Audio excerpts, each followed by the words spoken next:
We're now being joined on the news at 10 by Dr. Amechi Nwokolo, who's an international terrorism and intelligence consultant to discuss security situation across the country. Many thanks indeed for joining us from our Abuja studios. Let's look at some of the security challenges we're facing in the country at the moment.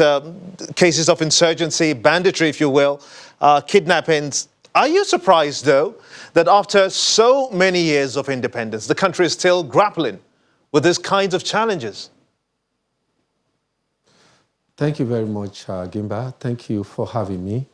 I will tell you something that I'm not surprised at all, that we are still reeling around and running around the same circle, almost 60 years plus now of our independence. That's because the nation itself has not moved forward in terms of development. We have seen that even the current nature of the kind of threat and security challenges that we are facing right now has to do with the low level of development that we have and poor governance. And again, escalated by the rising unemployment all over the country, which is actually one of the greatest time bombs that we have in our hand right now.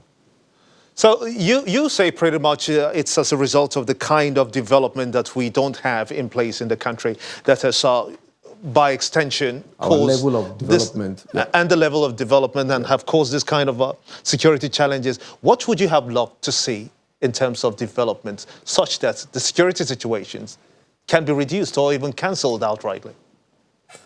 Can I give you one example I discussed today in another platform? But of course. There's this kind of, this new wave of security challenge we have in places like Lagos and Abuja, and it's escalating on a daily basis, even though authorities try to deny, or we are living a lie. This issue of the mother we call one chance. One chance because we don't have adequate transportation system where people have to rely on private transportation arrangement. And in such a pattern, people can fall into the hand of people who are, or criminals who take advantage of that type of, of the situation.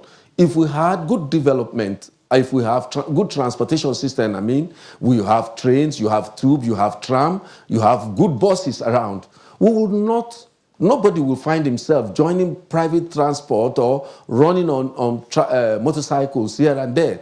And that's why we are having this kind of 60 years after, we don't still have a good transportation system in our country. So you can imagine when people fall victims and people have been killed in this process, and we are all shouting around the nation.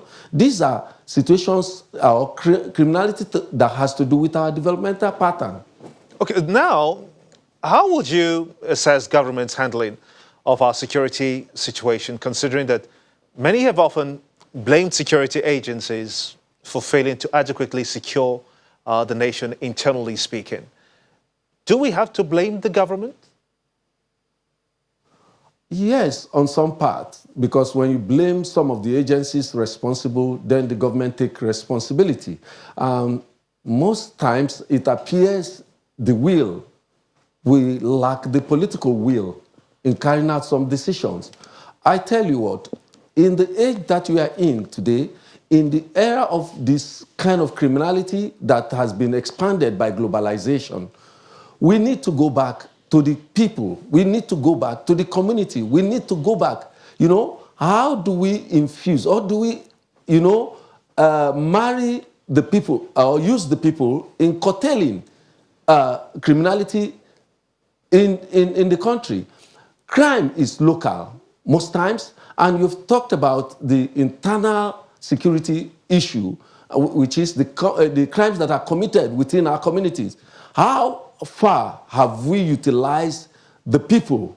Have our security agencies interfaced with the people? Because that's the only way to go. At the point in time, we started talking about state policing and all that, which for me, as a scholar, in the way I look at it, and the developmental level of our political elites, we are not still yet ripe for state policing. But you talk about community policing, that is the way to go because it has something to do with everyday persons within the community. It has to do how the police and our policing instrument interface. When we talk about policing, mind you, it's not about the Nigerian police alone, as people tend to think. Other policing instruments, you have agencies like the Federal Road Safety. They are out there on the road. They relate with the people every day. You have the vehicle inspection, yes, the officers, VIO or what they call them. They are there on the road. Some of them don't even know that they have a serious responsibility in checkmating crime and criminality within the community. And the government itself, or the government apparatus, that's why I'm saying we have a faltered national security architecture. They've not been able to carry this set of agencies along. So these are the everyday agencies that relate with the people, that relate with the community. You can't expect the Nigerian police to do everything. That's a good place to let it. In the times that we are in, all the various agencies, all the that's a good place various agencies to let it rest. My apologies. Preventers and first. That's a good place to let it rest. Dr. Amaechi, policing, my apologies. I'm afraid that we're really out of time, and we do sincerely thank you, Dr. Amaechi Nwokolo. He is an international terrorism and intelligence consultant, for talking to us on the news at 10.